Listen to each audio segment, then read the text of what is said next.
We want to thank you for joining us.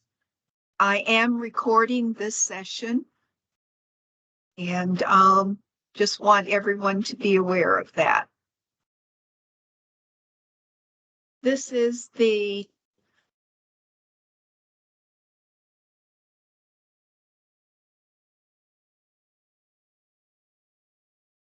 Resiliency integration.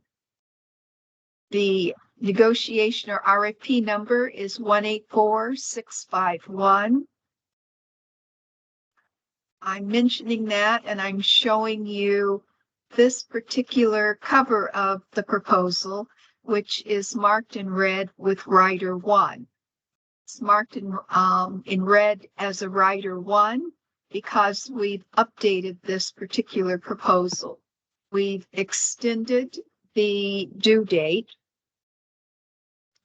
and extended the questions being submitted date. And I'll go over those details in just a moment.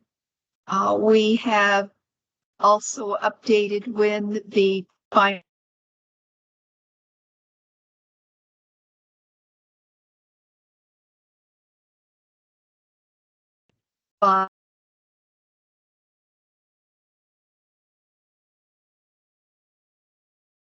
Elizabeth.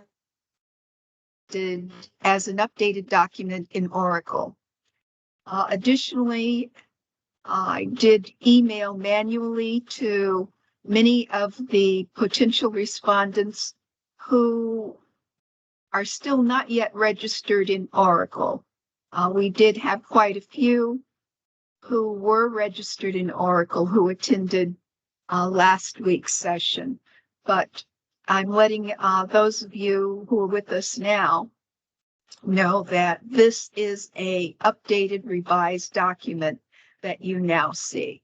So if you happen to download or view the original RFP that went out, know that it has now been updated, and the updated document is posted in Oracle, as well as I sent it out through Oracle messages to all potential respondents. So we communicated in 3 ways, as I said, manually with me emailing everyone who initially was advised.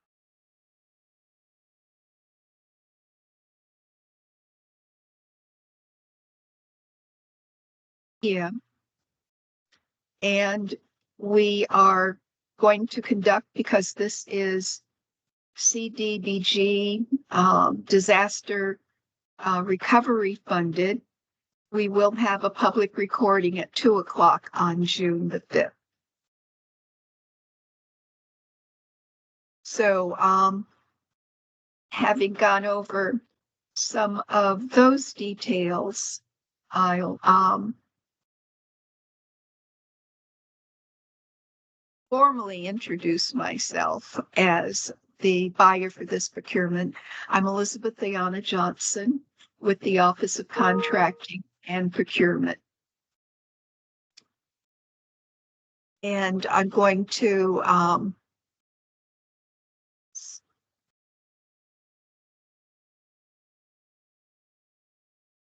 I'm going off camera because I have a little challenge with my internet, and that is when you see me visually, it takes up a lot of the energy on this circuit and causes the screen to freeze and you not hearing me. So I know that we had a freeze, and so I halted. You didn't miss anything. I stopped talking. So I'm now off camera, and we shouldn't have any more of those occurrences. So I'm going to briefly introduce city personnel who are with us today, and then I'm going to give you an opportunity, those of you who are potential respondents, to introduce yourselves, indicate what firm you are with, and let us know whether or not your firm is looking to be a primary respondent or looking to partner with other firms that may be in the lead role. So I'm going to introduce first Antoine Bryant, who is the director for the Planning and Development Department, who is with us. And there he is. All right. And we also have with us Dara. Excuse me. Oh boy. I was rehearsing pronunciations. I've got Kaneki down. Yay. But now I need to remember whether, Dara, you were O'Byrne or... Yes. Oh, great. Okay. We'll leave that there. Okay. Dara Byrne is the Deputy Director for the Planning and Development Department. And Julie Kaneki is the project lead for this opportunity, and we will hear more from her as we move forward with this particular proposal conference. We also have with us Bernadette Walker from the Office of Contracting and Procurement. Bernadette is one of the managers and supervisors with what we call OCP, the Office of Contracting and Procurement. So having said that, and for us to be able to move forward efficiently, I believe that we have at least 3, maybe 4 respondents who are with us. And I'm going to ask you to introduce yourselves. So I see Dan, I see Steve, I see Scott, and I see Richard. So in whatever order you'd like to begin, go right ahead. Sure. My name is Dan McDonald, proposal manager with Smith Group. Myself and Steve Lobo are here today from Smith Group, and excited about the opportunity. And we have not decided one way or the other on leading or teaming. Okay, very good. Well, glad to have you with us. Thank you. Hi, I'm Richard Rourke with Olin.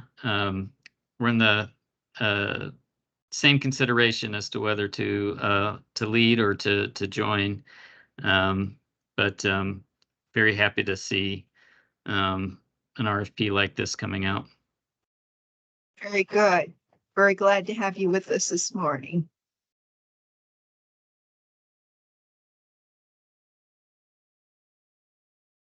Hello, this is Scott Davis. I'm with SGD Urban Solutions. I'm an independent consultant, so I would be looking to serve in a partnership capacity. Very good. Very good. All right. Well, so good. Glad to have you with us this morning. And we are going to, at this point, turn this over to Julie so that she can begin her presentation. Great, thanks, Elizabeth. I'm going to share my screen. Hopefully, just overrides your screen share. Yes. We're seeing my presentation now. Excellent. So I'm going to just start by giving a little bit of background on the master plan update in general and where we're at, and then how this RFP is going to complement that scope of work. So we are currently in process of updating the city's master plan. We kicked off with our consultant team in about February, but we're really just starting to ramp up now. The goals of that master plan update, keeping in mind we haven't updated the master plan substantially since 2009, is to first start by reviewing all of the various plans that PDD and other departments, as well as some entities outside of the city, have put together since the master plan was last updated. look for areas of alignment, but also keep a particular eye out for areas of conflict, and think about how we can build on these plans to incorporate them into the new master plan. Second, we want at the end of this to have a document that better guides strategic decision-making related to infrastructure development and capital investments. So all city departments, as well as entities outside the city, know what our collective goals are, what we're working towards, and we all can work towards them together. And that's something that our current master plan, which is, I think, a little bit general in terms of its goals and not as targeted in terms of exactly what outcomes we want to see, we could really strengthen with this update. Third, we will be looking at future land use, where it needs to be updated, and then what that mix and relationship between those future land uses might look like in the future. And finally, we want to make sure we're engaging community members meaningfully in this process and building consensus about the policies that end up in the plan.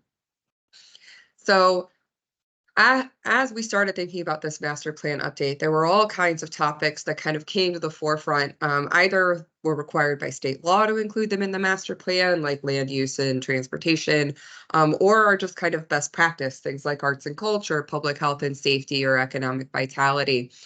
But two things that we kind of have been keeping in mind this whole time. So first, we want this to be a more systems-based approach to thinking. So how these different planning topics all intersect is going to be key.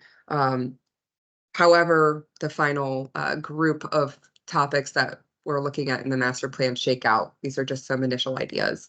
But second, we really set out to put together a plan that was centered around equity, resiliency, and sustainability. This is current best practice in the planning profession, but also, just I think top of mind for a lot of Detroiters. So as we thought about how to make sure that these themes of equity, resiliency, and sustainability would be completely interwoven into the plan, we had this opportunity with the CDBG disaster recovery funds to add on to our master plan of policies and really, I think, go above and beyond what we would do in a normal master plan process. So why are we releasing a second RFP to bolster this work? So first, we want to more robustly incorporate the city's sustainability, resiliency, disaster recovery, and hazard mitigation efforts into the plan. The RFP references some documents that have been done by our Office of Sustainability and Emergency Management, disaster preparedness around these topics, but we're really looking for someone to take a deeper dive into that and then to kind of add on with some additional data collection and analysis about maybe where gaps are or how we can fully integrate kind of the vision and goals of those plans into a more concrete development strategy for the master plan. Are we seeing sustainability driving our land use policy? Are we seeing it drive our transportation policy? That kind of thing. Second, we think this is an opportunity to develop a shared definition of equity and some metrics to help guide implementation of the plan that are rooted in equity. I think whenever we're talking with the public, they always say, we want equitable outcomes or we want equitable development. And then when you press people a little bit, the actual what they mean when they say equity gets a little bit squishy. So we've been looking at some best practices from other cities as to how to achieve that. But I think what we really would love is to see something that's uniquely tailored to Detroit. And finally, we know that our most climate vulnerable communities also tend to be the ones that we miss in a traditional planning process. And so we think this RFP is just a natural opportunity to make sure we're bolstering our community engagement efforts. So we are looking for additional capacity and expertise to help us with community engagement, although PDD has kind of set the framework and the timeline already. So in terms of what we're looking at for a project scope and timeline, so this RFP scope we wrote to align with the existing master plan update scope as much as possible with kind of two key additions here. So task C, community engagement support, is completely unique to this RFP, as well as what we're calling our implementation tracker. This would be those equity metrics or some other way that we are tracking outcomes of the plan rooted in equity. So just a little bit of, highlights of what's in the RFP around some of these. So first, data collection and synthesis of plans. We would be looking for a team to review those relevant previous plans and advise on the best ways to incorporate them into the master plan document. As I said, kind of with a keen eye on how these kind of sustainability, resiliency, equity principles should be driving land use and development decisions in particular. The team would also be responsible for identifying any additional data collection or analysis that's needed. Review and build on the city's existing vulnerability mapping. This was something our Office of Sustainability raised when we first started talking about this RFP. As they said, a lot of times when we use existing data sets, the entire city of Detroit is identified as vulnerable. Well, that doesn't really help us as planners when we're trying to figure out where to direct resources or where to deploy certain strategies. So they really identified a need to go a couple of steps further and develop our own unique methodology for mapping vulnerabilities and disparities. They have gotten started on some of that work. I think we'd be looking for a consultant to build on that and do some additional kind of useful analysis rather than start from scratch. And then finally, in this phase, we would begin to start talking about what those equity metrics that we're looking to track. Next, the community engagement scope. So in this, the chosen vendor would be assisting PDD staff with planning and scheduling engagement, facilitating meetings, promoting events, including, if you are local, flyering support, helping with meeting agendas, drafting discussion questions, and then helping document and synthesize feedback. And then finally, we would love a team that has the skill sets to help translate materials into Detroit's 3 threshold languages, Spanish, Arabic, and Bengali, or to help us train facilitators for small group discussion. So if you have those skills, please highlight those in your response. And then finally, the consultant team hired for this scope of work would be helping us develop draft and final policy recommendations with in close collaboration with our master plan update consultant, but focus like very laser focused on how equity, resiliency, and sustainability are interweaving through all of those final recommendations in the plan, but the master plan update consultant is ultimately responsible for packaging that deliverable. So this is more of an advisory role, a technical assistance role, and then, that consultant would be actually putting the final plan together, while the equity and resiliency technical team would be finalizing those equity metrics and then incorporating those metrics into some sort of implementation tracker that we would use to do implementation after the plan's complete. So thinking about what that anticipated timeline looks like, given that I already mentioned we kicked off our master plan update proper in February, and we expect the final plan, or we're hoping for that final plan to be delivered at the end of 2025.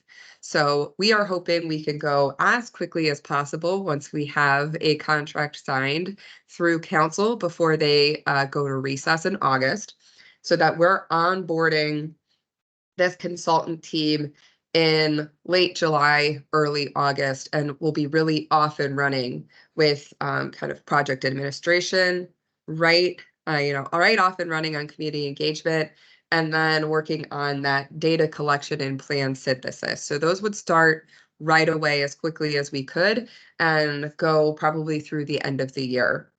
That would overlap a little bit with starting to form draft policies, working once again closely with the master plan update consultant on that. And then in the new year, the final plan policies would start to take shape, the final plan document, and then the implementation tracker. We do anticipate that creation of those equity metrics and implementation tracker would extend beyond the time that the plan is delivered if the plan is adopted in late 2025. So we are open to a 24-month contract, and that should be in the RFP, which would extend kind of that last piece of work on the implementation side into next summer. So roles and coordination just a little bit, because I know that there's some of this in there's kind of our ideal scenario laid out in the RFP, but I think we wanted to talk about kind of minimum expectations when it comes to coordinating with our master plan update consultant, and as well as how the city would coordinate both of those contracts. So the technical team, which would be the team hired for this scope of work, you would be supporting the creation of the final master plan in terms of content, not necessarily in terms of packaging the document or getting it up on the website. You would own the community engagement task and all the support that we would need for that that's articulated in the RFP. You would own the implementation tracker and equity metrics task, which, as I mentioned, what we anticipate to extend beyond delivery of the final plan. And to coordinate all of this, we would expect regular check-ins with myself and Dara as the project managers for the plan at the city, as well as at a minimum periodic coordination with our master plan update consultant. I think ideally the two teams would be able to set up some type of collaboration that made sense for both of you within kind of the agreed upon scopes. But at a minimum, this is how we would see facilitating that coordination between the two consultant teams.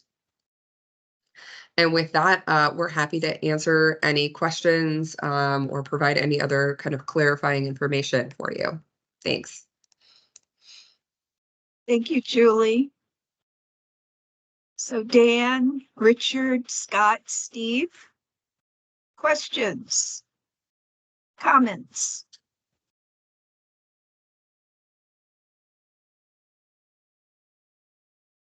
This is Scott. I just first want to say thank you for being very proactive. I think this is a very kind of progressive scope of an RFP, and I'm glad you guys are taking the opportunity to do this sort of thing. I think it can serve as a best practice for many other communities to follow if we get it right here.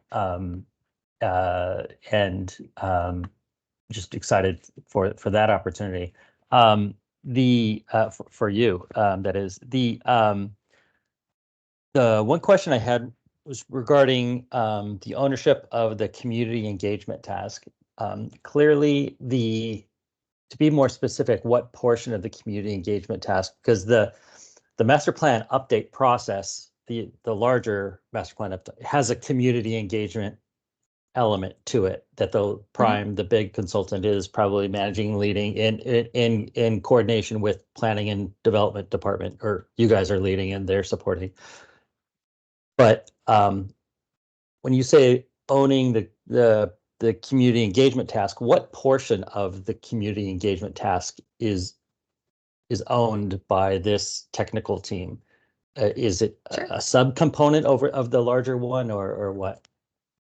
Sure. So to provide some clarity, our existing contract actually does not include scope or budget to run community engagement.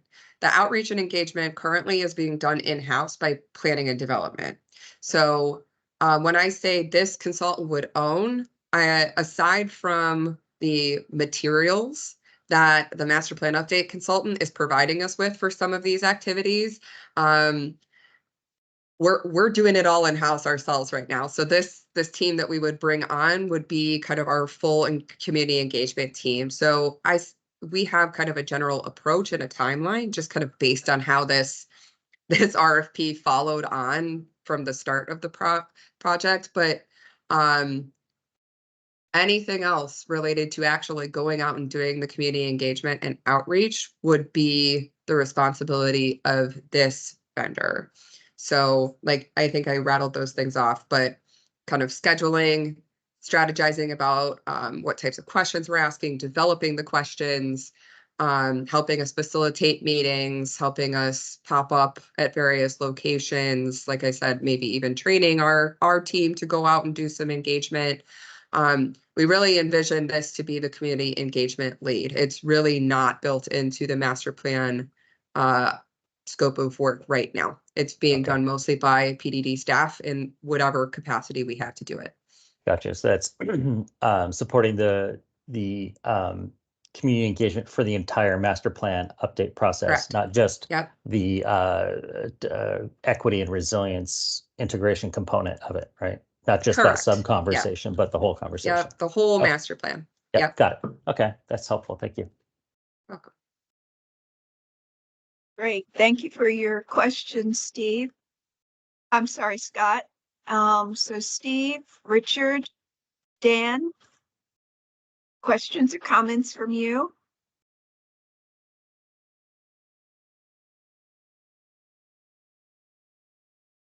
Oh, you're on mute, you're Richard.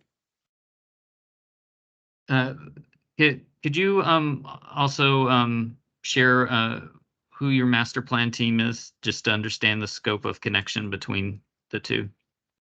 Sure. Our master plan update is being led by Smith Group with support from Mass Economics, Noel for market analysis and housing support, Detroitography, Public Sector Consultants, and Center for Community Progress. Thank you. Oh, and a late addition, Spalding to Decker. We do have one advisor from there.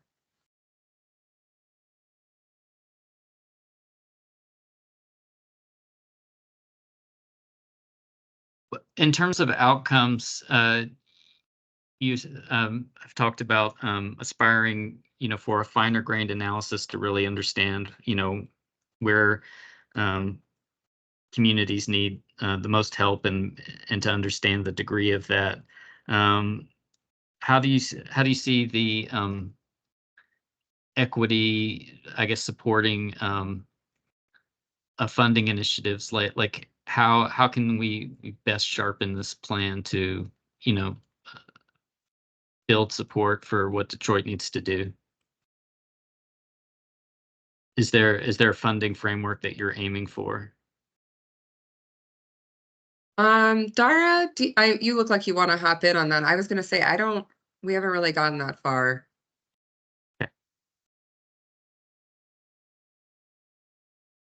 Also, this is Scott. Are you looking, in addition to the equity metrics, are you looking for specific a series of design standards for resilience and risk reduction, kind of climate informed design standards for future development? I think that could be interesting. It's not specifically articulated in the RFP, but it certainly might make sense. We have a lot of design guidelines out there, so I think the starting point would be to take a look at what we've got and then see if we need to add or supplement those in any way, versus saying it's definitely something that needs to be created from the ground up as part of the scope. Sure, but at the very least, a unification of whatever disparate standards exist out there into a kind of some kind of cohesive whole that can be easily applied consistently across city agencies, perhaps.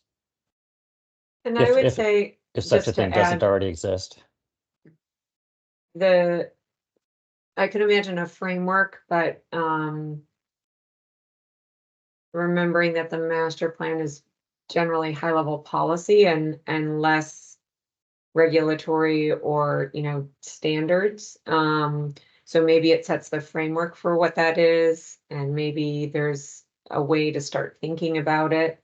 But in terms of thinking about your scope and how detailed and specific those would be, I would imagine keeping it at the framework level of what the needs are for a tool like that would be my gut in terms of the overall thinking level of effort and the budget and everything like that. And what about along those lines with establishing a framework, not the actual metrics itself, but for incorporating equity and resilience into consideration within the capital improvement planning, That's project exactly. selection and prioritization process. I think that's exactly the hope. If we think about the master plan that will help inform decision-making, one of the key decision-making points is the capital planning. Thank you.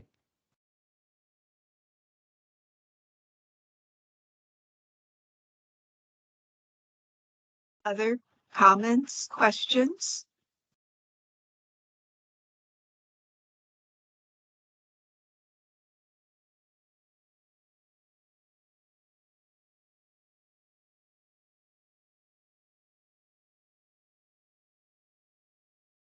So Dan and Steve, you're pretty comfortable then with what you've heard so far?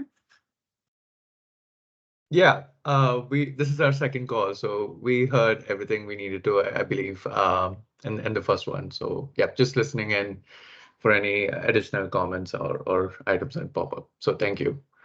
Very good, very good. And then Julie, the slide presentation that you shared today and in the last proposal conference, are we able to post that to all of the potential respondents? Yes, I will send you an PDF of the Great. presentation. Sounds good. Sounds good.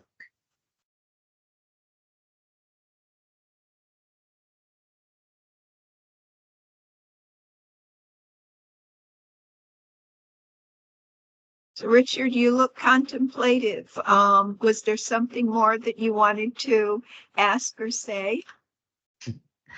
That's his resting. Thank That's you. his resting look, by the way. Yeah. That's his- Scott knows me very well.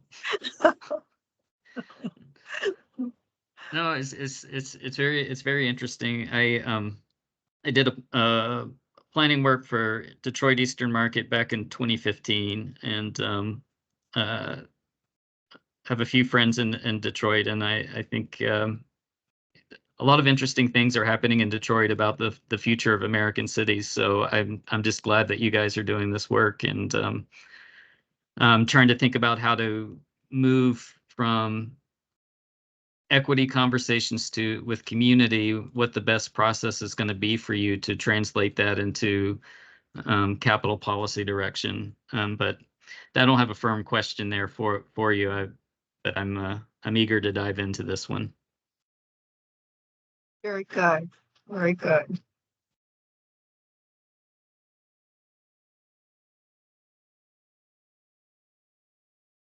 Then I will ask our planning and development team if there's anything further that you want to share before we wrap this up.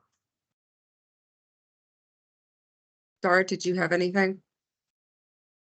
The only thing that I wanted to stress was, Elizabeth, if you could remind everyone of the extended deadline, because I know that was a point of concern last week, and we have made the decision to extend based on federal guidelines for this RFP.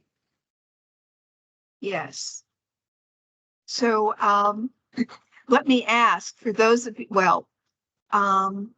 for those of you who are on the call, do you all have a copy of the updated RFP that was sent out either via Oracle message or through my manual email, or that you visited the city's website, because it is updated on the city's website as well as in Oracle?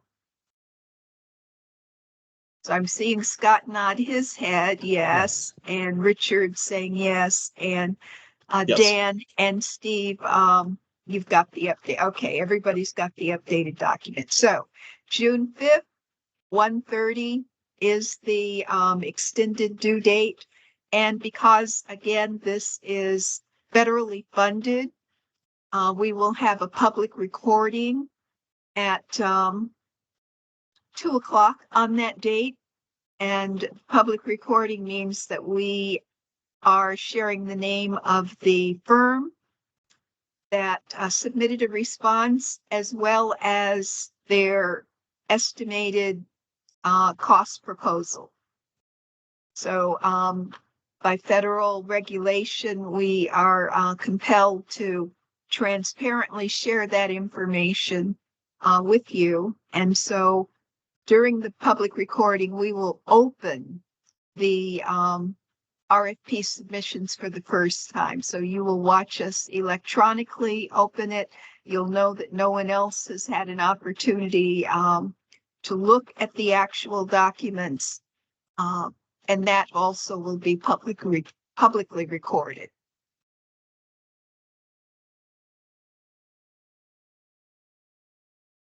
So between now and the due date, we are receiving any rolling questions that you may have as you begin to position yourself as either a lead or being a part of a partnership with others where someone else is in the lead.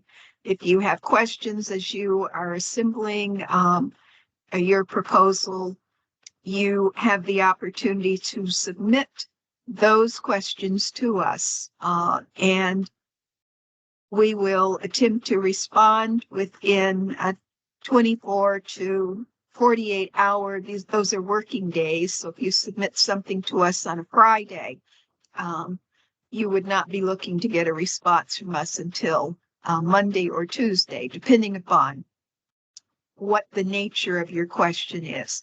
Some questions we may be able to answer fairly quickly and get those posted, and others might require a little bit more deliberation in terms of our response. But the questions will be posted for all potential respondents to see.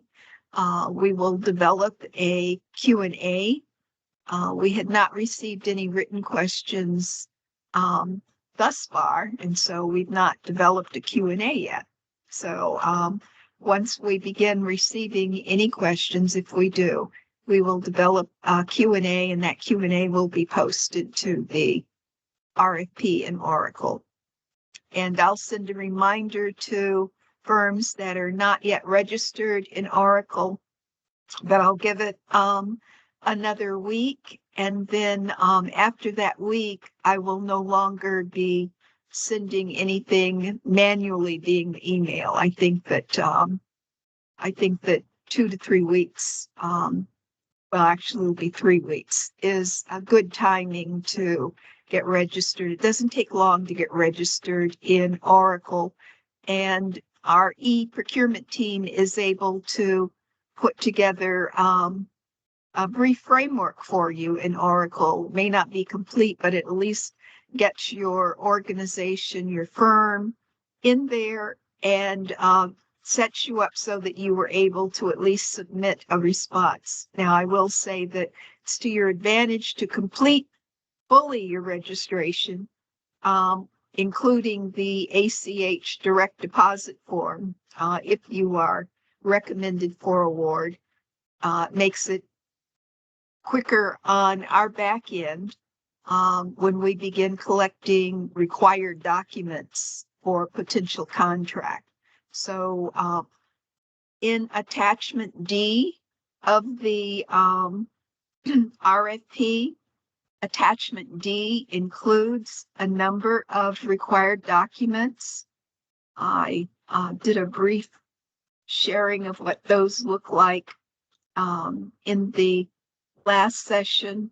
And again, those attachments are on our website under items out to bid with this RFP.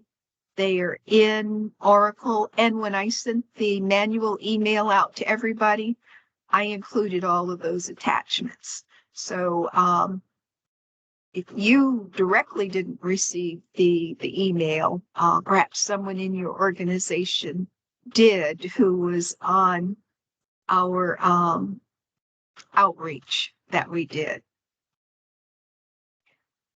Scott, you've got your hand up. Already have your question or comment. Yeah, when you had mentioned like a Q&A document or something, is there a transcript or anything from the first call that was had regarding whatever questions came up or were answered during the previous Teams call, the first one? We recorded the pre-proposal conference as we're doing this one, Mm-hmm. and both of those are going to be available for you to review again via YouTube. I don't know if, yeah, Okay. I don't know that we're putting the videos on Facebook. The Facebook and some of the Okay. other social media that we use, they do have the announcement of the opportunity. But I believe that YouTube is the tool that we are using solely for people to be able to view the recordings again. Okay, and that's open access. Anybody can. Exactly. Okay, gotcha. Thank you Yes. so much. You're so welcome.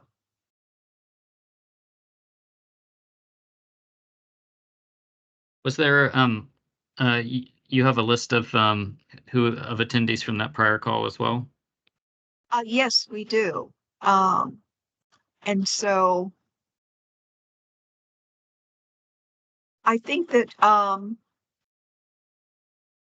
what I can do is, I don't want to use the list that we currently have, but what I will do is I will transcribe from that list, and I can put a document out so that you will see who all the attendees were. Because just in same as this case, many of those who were on the pre-proposal conference last week were attempting to sort out whether they wanted to be the lead or wanted to be in a partnership. And so, yes, I can pull from that attendee list and post those who were in attendance the first call.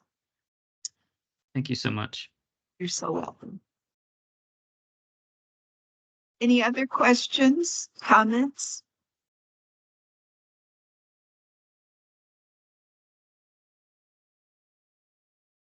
All right, well then, hearing none, any last minute comments? Again, I'll ask Planning and Development Department to go first. Nope. All right. And so then the reminder is May 31st, and I believe the time is 11 o'clock. May 31st, 11 o'clock for last questions. But between now and then, any questions that you have, I encourage you to post them via Oracle. If you're not yet in Oracle, you can send those questions to me via email, and I will include them in Oracle for posted update. And again, if you're not in Oracle by the end of this week, know that I'm not going to any longer. I'm going to send everybody a reminder today to let them know that if they're not yet registered in Oracle, that these will be my last communiques via manual email to encourage you. I did include the link for registration in that manual email. We have a very good e-procurement team. They're able to help you quickly get things done. So it's not an onerous process. Additionally, in the RFP, and if you make contact with our e-procurement team, we have weekly sessions, 30-minute quick sessions, where they show and demonstrate how to submit a bid, how to ask questions, how to do all those kinds of things necessary to navigate our Oracle system. So you are encouraged to avail yourself of that opportunity. So last questions will be posted by June the 4th, and proposals due 1:30 June the 5th, public recording 2 o'clock on June the 5th. All right, having said that, I want to thank you again for being with us this morning and look forward to seeing some possible proposal responses where you're included as a part of that, whatever position you find yourself in. We're looking forward, very excited about this opportunity to align and be coupled with our master plan policy update. All right, well, thank you very much, and everyone have a great rest of your day and a good week. Thank you. Thank you. Thank you. You're welcome. Thank you. Thank you. All right, guys. Thank you so much, Elizabeth. Thank you, Antoine. Bye-bye. Bye.